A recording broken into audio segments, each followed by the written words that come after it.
The first time I saw my boyfriend's car outside my sister's house, I told myself it had to be a coincidence, because there was no way the two people I trusted most in the world would betray me at the same time. But when the lights in her bedroom turned on, and I saw his shadow inside, I realized something that made my stomach drop. He wasn't working late. He was with her. I always trusted my sister more than anyone in my life. Growing up, she was the person I told everything to. Every breakup, every bad day at work, every little thing that happened in my life. She was 3 years older than me and always acted like my protector. So when I started dating Ethan 2 years ago, she was the first person I introduced him to. And at first, everything felt normal. She liked him. He liked her. They joked around at family dinners, teased each other like siblings, and sometimes even teamed up to make fun of me when I said something dumb. I remember thinking how lucky I was. Most people worry about their partner not getting along with their family. Mine felt like they fit perfectly. Looking back now, I wonder if the signs were there the whole time. But when you trust people completely, your brain doesn't look for problems. About 2 months ago, Ethan started working late more often. He worked in IT for a mid-sized company, so overtime wasn't unusual. Projects ran long sometimes. Deadlines came up suddenly. At least that's what he told me. Most nights he'd text around 8 or 9 saying he'd be home late. Sometimes 10. Sometimes even later. I didn't question it. If anything, I felt bad for him. He always sounded exhausted when he got home. Then one Friday night, something small happened that stuck in my head. My sister called me around 7 asking if I wanted to come over for dinner. She lived about 15 minutes away in a quiet neighborhood. I hadn't seen her for a couple weeks, so I agreed. Ethan texted around the same time saying he'd be working late again. "Another long night," the message said. I remember rolling my eyes playfully and replying, "Try not to live at the office." He sent a laughing emoji. That was the last message I got from him that night. Around 8:30, I grabbed my keys and drove to my sister's house. Her street was always quiet, mostly families and older couples living there. As I turned the corner onto her block, something caught my attention immediately. A car parked halfway down the street. At first, I didn't think much of it. Then my brain registered the color. Black, same model, same small dent near the back bumper. My heart skipped for a second, because it looked exactly like Ethan's car. I slowed down as I drove past it.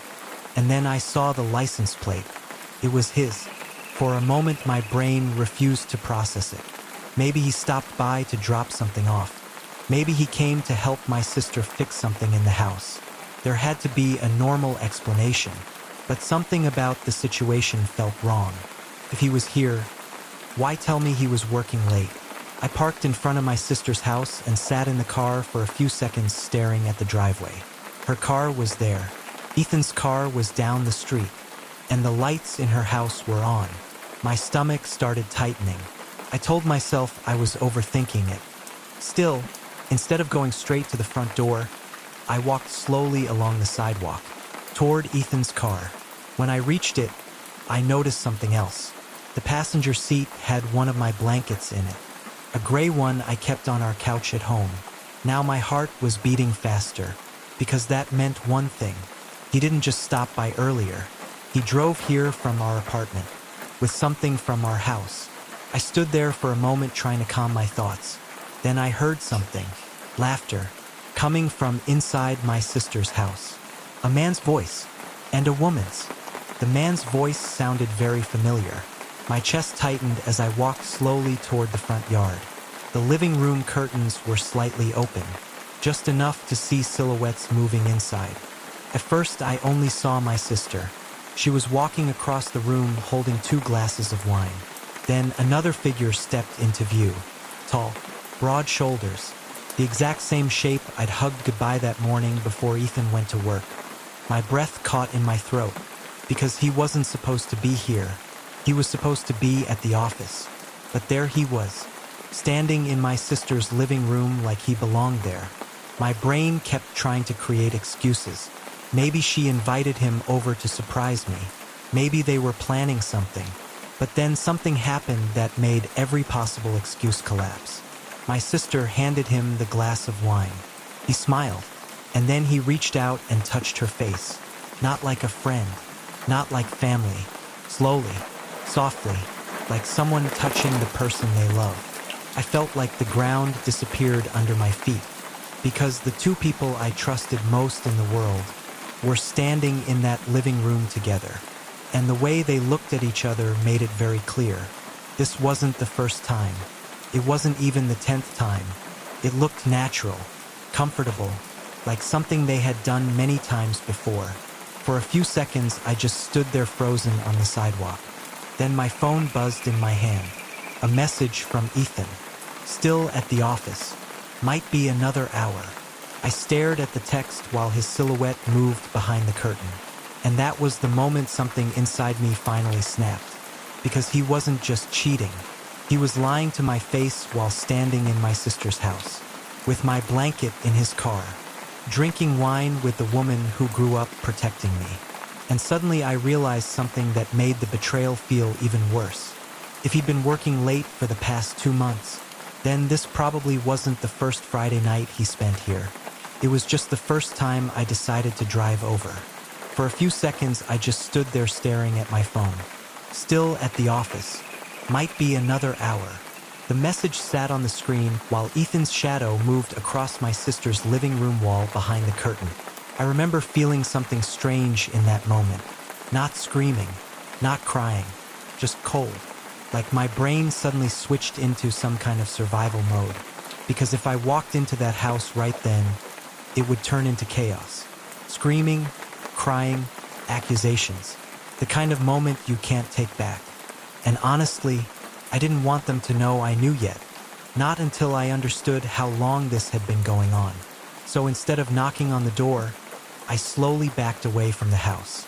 My heart was pounding so hard it felt like it was echoing in my ears. I walked past Ethan's car again and got back into mine. Then I sat there in silence, watching my sister's house, watching the windows, watching the lights, and waiting. About 20 minutes later, the living room lights turned off. Then the upstairs bedroom light turned on. My stomach twisted so hard I thought I might throw up, because I knew exactly which room that was. My sister's bedroom. I gripped the steering wheel and stared at the house while every possible thought ran through my head. How long? How many times? Did my sister know we were still together? Or had Ethan told her some lie about us breaking up? I kept trying to make the situation less disgusting somehow. But deep down, I already knew the truth. There was no version of this that wasn't betrayal. After another half hour, the bedroom light turned off. And that was when I made a decision. I wasn't going to confront them tonight. Instead, I started my car and drove home. The entire drive back felt surreal, like I was watching someone else's life fall apart instead of my own. When I walked into the apartment, it was completely quiet. Everything looked normal.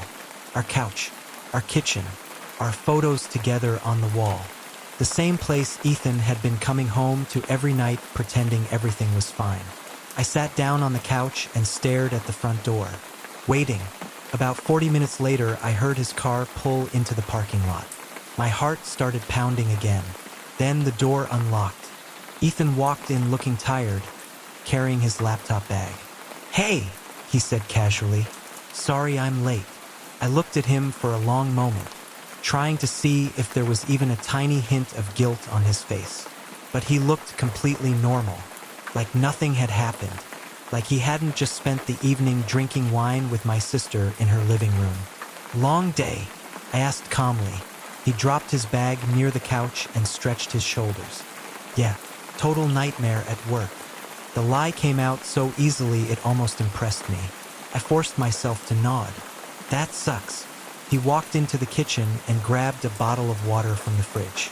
"Did you do anything tonight?"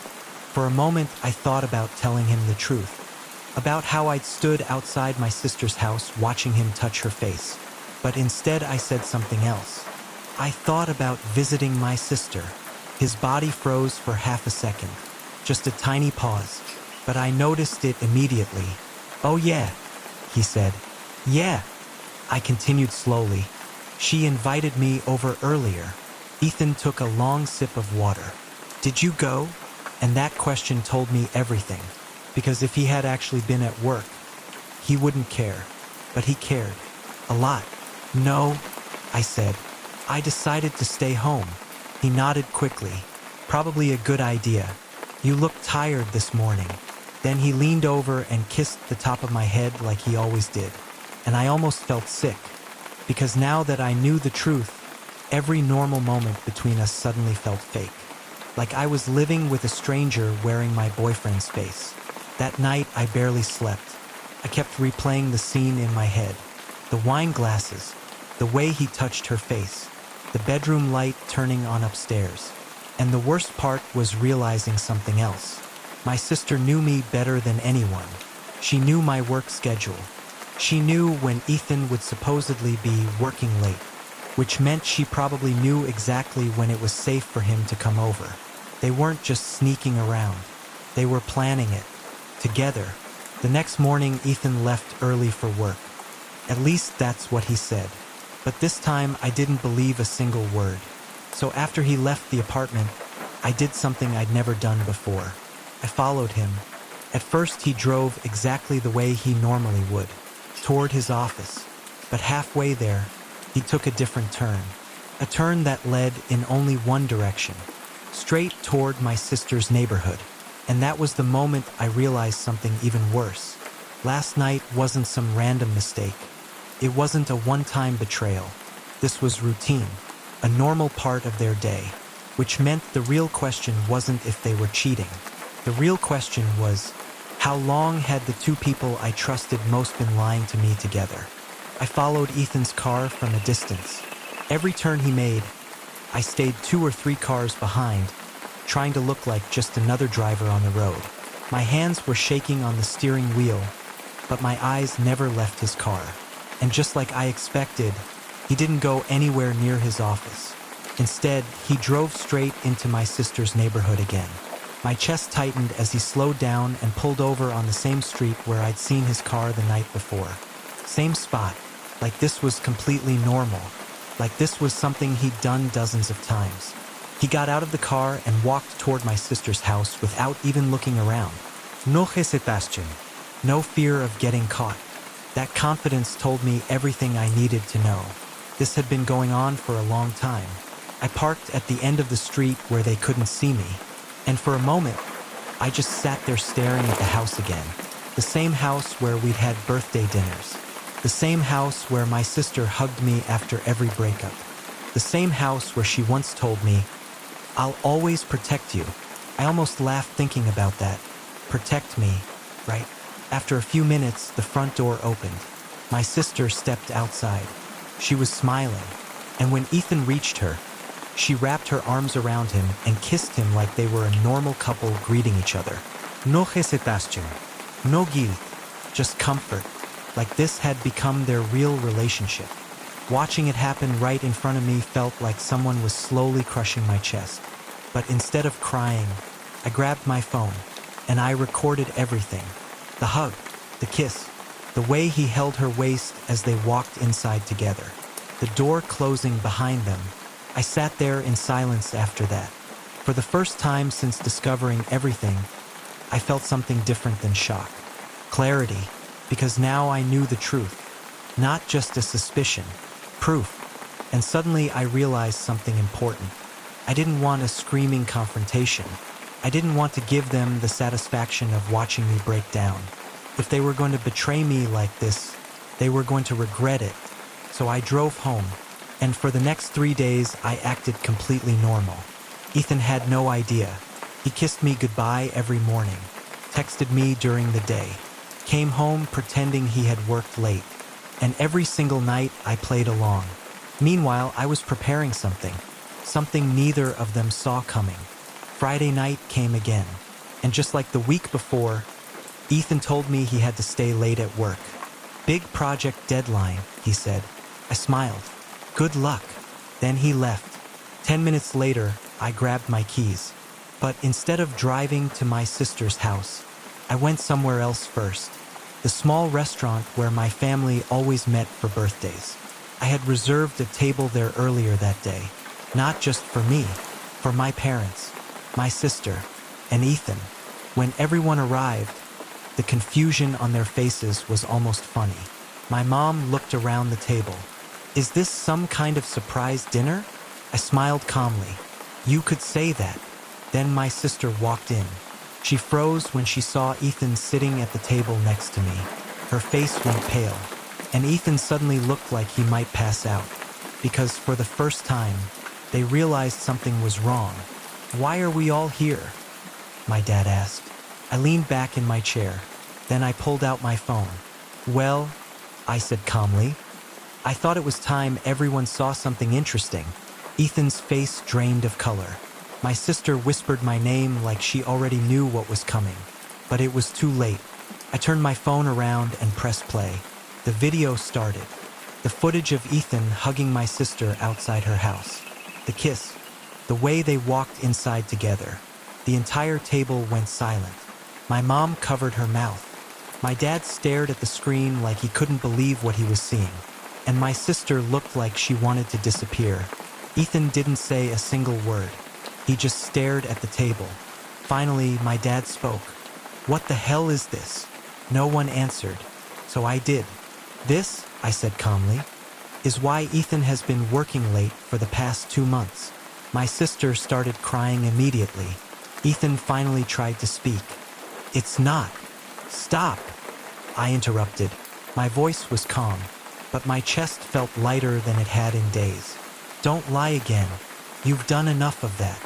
Then I stood up. I looked directly at my sister. "You weren't just my sister," I said quietly. "You were the one person I trusted more than anyone." She couldn't even look at me. Then I looked at Ethan. "And you destroyed 2 relationships at once." No one at the table spoke. The silence felt heavy, but strangely, I felt peaceful, because for the first time since discovering everything, I wasn't the one hiding the truth. They were, and everyone finally saw it. I walked out of the restaurant without looking back. My phone buzzed a few minutes later. Messages from Ethan, from my sister, from my mom. But I didn't open any of them, because some betrayals don't deserve forgiveness. And some people lose the right to ever be part of your life again. But I still wonder something sometimes. If I hadn't driven to my sister's house that night, how much longer would the 2 people I trusted most have kept lying to me? And honestly, I'm not sure which part of the story hurts more, the betrayal itself, or how easily they were living with it. If you've ever discovered a betrayal like this, you already know how quiet the moment can feel when the truth finally hits. And if stories like this keep you hooked, hit subscribe so you don't miss the next one. Because sometimes the worst betrayals come from the people closest to us.